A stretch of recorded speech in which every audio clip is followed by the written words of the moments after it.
បាទតោះពគងចាប់ផ្ដើមរៀបចំប្លង់ផែនការថ្មីទៀតហើយបងប្អូនយើងបាទអឺបងប្អូនចង់ដឹងបងប្អូនទស្សនា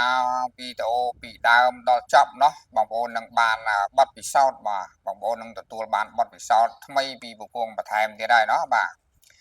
ហើយពគងចេះតែមានកម្មវិធីប្លែកថ្មីដើម្បីយកមកបង្ហាញចែកជូនបងប្អូនយើងក្នុងការកែច្នៃเนาะបាទការកែច្នៃមួយចំនួនវាធ្វើឲ្យយើងចំណេញដែរបាទនៅនឹងផ្ទះណាយើងរកចំណូលនៅនឹងផ្ទះឆ្លងកាត់នៅពេលនេះពគងកំពុងតែរៀបប្លង់មួយគេហៅថាបច្ចេកទេសចំត្រីលក្ខណៈបែបចំណេញបាទលក្ខណៈបែបចំណេញលក្ខណៈបែបធម្មជាតិអញ្ចឹងណាបាទហើយនេះពគងពងកាយខ្នងទំនប់ពង្រៀបបាទទំនប់នេះអិចកាយដាក់មកយើងវាអត់ស្មើគ្នា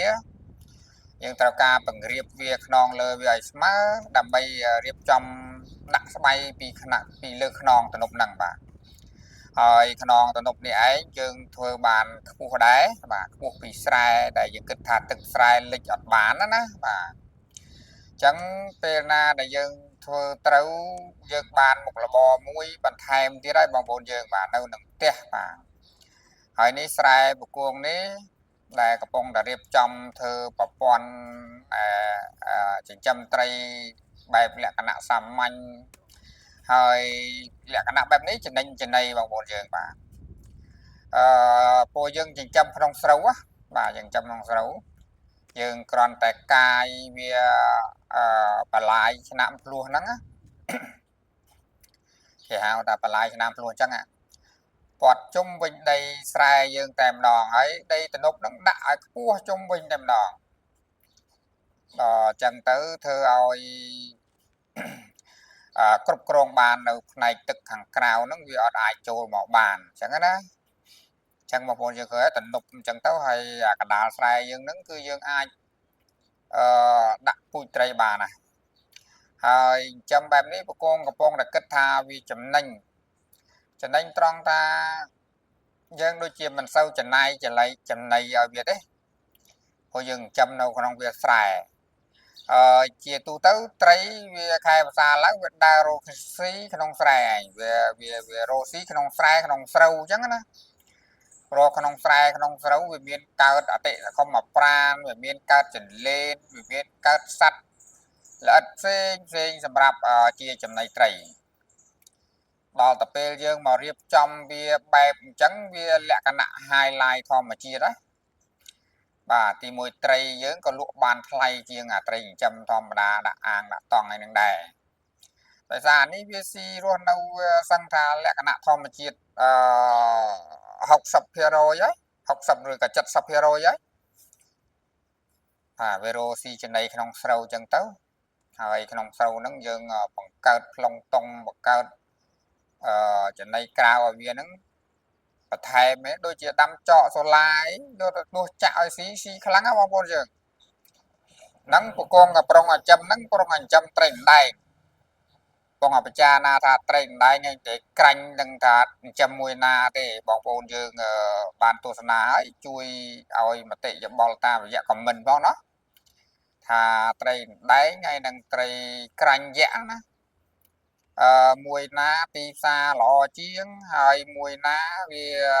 គិតថាវាជាប្រភេទត្រីដែលល្អសម្រាប់ការចិញ្ចឹមបែបនេះព្រោះចិញ្ចឹមក្នុងស្រូវណោះឲ្យវាស៊ីរស់ស៊ីក្នុងស្រូវអញ្ចឹងពគងចាប់ដើមធ្វើនេះអត់ទាន់ឃើញតំបន់ពគងនេះអត់ទាន់មានសោះហ្មងអត់ទាន់មានប្លង់អ្នកណាដែលគេធ្វើទេអញ្ចឹងពគងចាប់ដើមដំបូងគេហើយឥឡូវហ្នឹងក៏ចាប់ដើមពងអាកាយខ្នងទំនប់រៀបព្រោះចំណុចកន្លែងណាដែលសំខាន់ទឹកវាជ្រៅខ្លាំងជាងគេពគងចាប់ដើមប្រយ័ត្នពង្រៀបខ្នងទំនប់ហ្នឹងទៅដើម្បីដាំស្មៅគៀនដើម្បីកុំឲ្យទំនប់ហ្នឹងវាដាច់ព្រោះដីតំបន់ពគងនេះយ៉ាប់បងប្អូនមើលទេខ្នងលើរឹងកាប់ចង់បាយដល់ពេលកាប់ចេញតាមចោលដៃឡើងខាងក្នុងជ្រាយវែកអញ្ចឹងណាអូខេពគងជន់ទៅជ្រាយគេហៅថា ដូចវាចូលខាងក្រោមបណ្ដោយបងប្អូនយើងបាទចូលខាងក្រោមហ្មងយើងកាប់បរិយតែលើតិចតិចហើយយើងជន់មកគឺភ្លក់ហ្មងបើសិនណាយើងអត់ដើរចេញវាសឹងថាលិចម្ដងតិចម្ដងតិចលោតដល់ក៏លៀនតែហ្មងអញ្ចឹងដីនេះវាងាយនឹងរលាយវាងាយនឹងរលាយវាដូចខួនដែងណា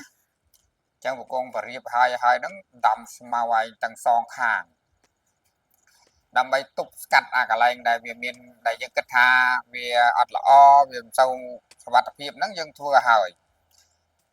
យចាប់ផ្ដើមពាត់ស្បៃពីលើហើយប្រឡែងកូនពូជហើយបាទហើយនៅមានបាច់បិលបាច់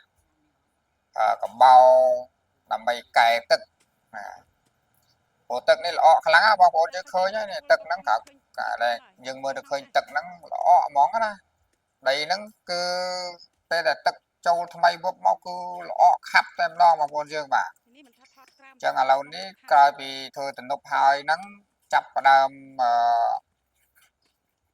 បាច់កបោបាច់អំបិលបាច់ថ្នាំសម្រាប់មេរោគអីក្នុងទឹកដើម្បីឲ្យទឹកនឹងកែទឹកនឹងឲ្យល្អអញ្ចឹងទៅបានយើងដាក់ចំ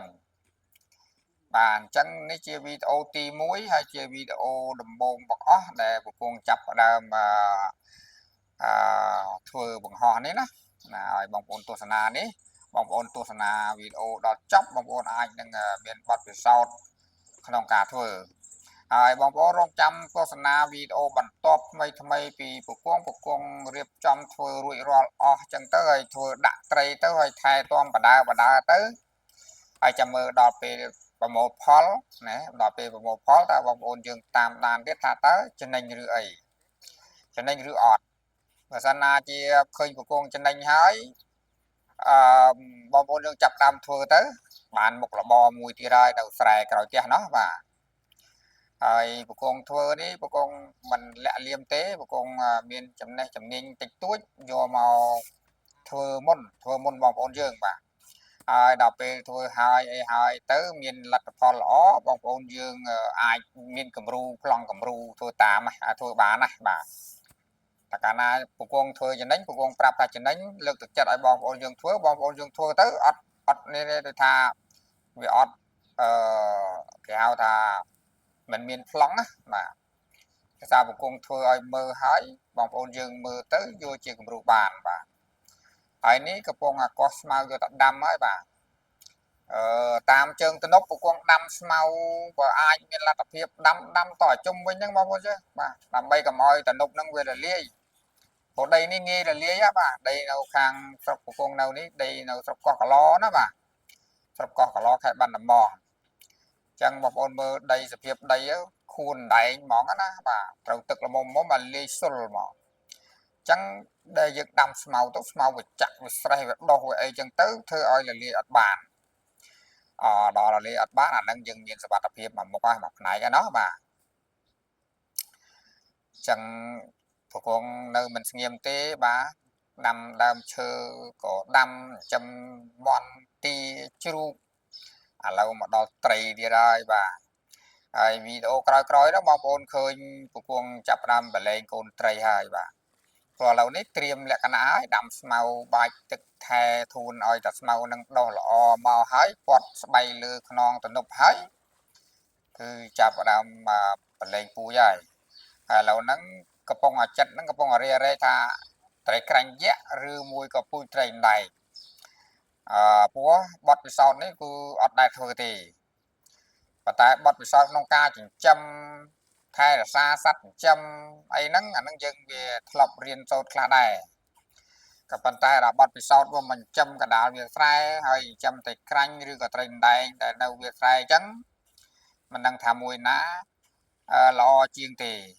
ក៏ប៉ុន្តែឥឡូវភាគទៅត្រីក្រាញ់វាបានតម្លៃល្អជាងត្រីដែកណាប៉ុន្តែត្រីដែកក៏មួយយ៉ាងត្រីក្រាញ់ក៏មួយយ៉ាងឥឡូវកំពុងរេឲ្យបងប្អូនយើងបាទជួយខមមិនផងបាទ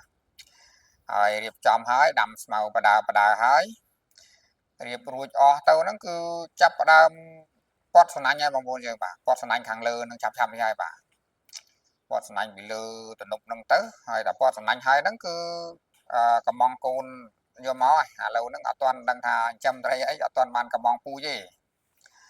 ហើយខាងក្នុងផ្ទៃខាងក្នុងវានោះប្រគងរៀបចំផែនការរួចរាល់ហើយដូចថាយើងយុទ្ធសាស្ត្រយើងចាំមិនណាហ្នឹងហើយនេះដំបូងយើងមានបន្លាយព័ទ្ធជុំវិញអញ្ចឹងហើយយើងដាក់ត្រីបលែងត្រីនៅក្នុងបន្លាយអញ្ចឹងទៅហ្នឹងយកមកចាក់ក្នុងបន្លាយហ្នឹងទៅបន្លាយហ្នឹងយើងជុំវិញអស់ហើយបាទមកជុំដីហើយរាប់រយម៉ែត្របងប្អូនយើងបាទព្រោះកន្លែងដែលប្រគងក្រុងចិញ្ចឹមនេះក្នុងស្រូវនេះណាតែតឹង50ម៉ែត្របដោយវាជិត200ម៉ែត្រអញ្ចឹងបន្លាយព័ទ្ធជុំវិញទាំងអស់បន្លាយដើម្បីយកអាចដីធ្វើទំនប់ខាងក្រៅណាធ្វើទំនប់ក្រៅរហូតទៅអញ្ចឹងទៅហើយការបែកខាងក្រោយខ្នងប្រគងនេះណាខាងក្រោយខ្នងប្រគងនេះគឺស្រែនេះស្រែយើងធ្វើស្រូវធម្មតាហើយប្រគងកំពុងគិតថាយើងអាចរកអាចគោឬក៏រកអីផ្សេងយកមកតម្លាក់ក្នុងស្រូវហ្នឹងទៅដើម្បីឲ្យវាកើតសត្វល្អិតច្រើនឲ្យកើតចលេនកើតអីច្រើនអញ្ចឹងទៅធ្វើឲ្យត្រីយើងរកស៊ីក្នុងហ្នឹងបងប្អូនយើងបាទត្រីវាចេញពីបន្លាយមកវារកស៊ីក្នុងស្រូវឲ្យយើងបូមទឹកដាក់តាល្មមទៅត្រឹមណាដែលថាត្រីចូលចិត្តហ្នឹងត្រឹមខ្មងជើងអីហ្នឹងណាអញ្ចឹងទៅឬក៏ត្រឹមកជើងក៏បានដែរព្រោះទឹកជ្រៅពេកក្នុងស្រូវវាអត់សូវមានកើតខ្លងតុងវាអត់សូវមានកើតចលេនតែបើទឹករាក់ត្រឹមខ្មងជើងឬក៏ត្រឹមភ្នែកគោជើងអីហ្នឹងលិចមកត្រឹមភ្នែកគោអីហ្នឹងអាប៉ែដែលមានគោកខ្លះទឹកខ្លះហ្នឹងសម្បូរកើតចលេនហើយត្រីក៏វាចូលចិត្តទៅរកស៊ីតែកន្លែងទឹករាក់អញ្ចឹងដែរអញ្ចឹងយើងអាចបូមម្ដងឲ្យឡើងច្រើនអញ្ចឹងទៅមើលថារៀងនេះទុកឲ្យវាស្រកតិចទៅដាច់មកពេលដាច់ពី3ថ្ងៃអញ្ចឹងទៅយើងបូមបលិចមកវិញមកឲ្យឡើងចោលទៅណាព្រោះទំនប់យើងគ្រប់គ្រងទឹកបានហើយវាមិនអាចទឹកចូលបានទេលើកលែងតែយើងបូមចូលបានទឹកហ្នឹងវាចូលបានអញ្ចឹងវាល្អត្រង់ផ្នែកហ្នឹងមួយហើយសម្រាប់គ្រប់គ្រងនៅក្នុងហ្នឹងណាហើយប្រគងគិតថាត្រីវារកស៊ីតាមវាស្រែហ្នឹងទោះបីយើងមិនឲ្យចំណីស៊ីក៏វាមិនងាប់ដែរបាទអញ្ចឹងយើងអាចដាំចកសូឡាយកមកចាក់ឲ្យវាស៊ីបន្ថែមតាមបន្លាយហ្នឹងមកណាតាមបន្លាយហ្នឹងយើងចាក់សូឡាចកសូឡាស៊ីចូលចិត្តស៊ីតែក្រាញ់ដល់ត្រីដែងក៏ដោយបងប្អូនយើងដាំសូឡាឲ្យតែបានច្រើនចកសូឡាហ្នឹងណាវាកាត់បន្ថយចំណាយច្រើនដែរហើយដោយចំណីបេចំណីការ៉ុងអីយើងចំណាយតិចតួចទៅតបផ្សំវាអញ្ចឹងណាបាទហើយជាពិសេសយើងបង្កើតប្លង់តុងក្នុងទឹកយើងបង្កើតអ្វីដែលគេហៅថារបស់ធម្មជាតិវាអត់សូវចុះចំណីទេបងប្អូនយើងបាទបើត្រូវស៊ីអស់មួយតោនហ្នឹងស៊ីអស់300-400គីឡូអីប៉ុណ្ណឹងអញ្ចឹងយើងមានឱកាសចំណេញច្រើនហើយដូចជាត្រីយើងលក្ខណៈត្រីស្រែធម្មជាតិណាវាល្អទីផ្សារល្អបាទសរុបមកវិញប្រគងគិតថាធ្វើបែបនេះចំណេញមិនសូវចុះចំណៃទេហើយបានត្រីបែបធម្មជាតិយកទៅលក់ទៀតណោះបងប្អូនយើងគិតមិនដែរបាទក្រោយពីប្រគងបានថាអធិប្បាយមួយរយៈកន្លងមកបងប្អូនយើងគិតថាវាល្អដែរអត់បាទហើយមួយទៀតប្រគងធ្វើនេះចែកម្លែកបន្តរហូតបាទប្រគងនឹងរៀបចំវីដេអូបន្តរហូតតាំងពីដាក់ចិញ្ចឹមរហូតតតែបានផលហើយបើសិនណាជាបានផលល្អបងប្អូនយើងមានគេហៅថាគំរូធ្វើអត់ចាំបាច់ធ្វើព្រាវបាទអត់ចាំបាច់ធ្វើព្រាវវាអត់ដឹងខុសអត់ដឹងត្រូវទេអញ្ចឹងបងប្អូនទស្សនាវីដេអូនេះពីដើមដល់ចប់បងប្អូនយើងដឹងហើយនឹងតទៅវីដេអូថ្មីទៀតដើម្បីថាទៅយើងដាក់មិនយើងថែរក្សាមិនឲ្យបានល្អអញ្ចឹងណាបាទធ្វើមិនឲ្យបានល្អបងប្អូនយើងទស្សនាវីដេអូបន្តទៀតវីដេអូវគ្គ2វគ្គ3រហូតបន្តរហូតដល់ពេលចាប់ប្រមូលផលเนาะប្រគងបញ្ចេញវីដេអូរហូតដើម្បីឲ្យបងប្អូនយើងមានគំរូធ្វើបើសិនណាជាឃើញប្រគងធ្វើបានលទ្ធផលល្អប្រគងនឹងរៀបចំបង្ហាញផ្លូវបងប្អូនយើងបន្ថែមទៀតនៅក្នុងការថែទាំបាទអញ្ចឹងវីដេអូហ្នឹងអត់មានអីច្រើនទេเนาะបាទឥឡូវនៅបញ្ចប់តែប៉ុណ្្នឹងនៅចាំជួបគ្នានៅវីដេអូថ្មីបន្តទៀតបាទអរគុណ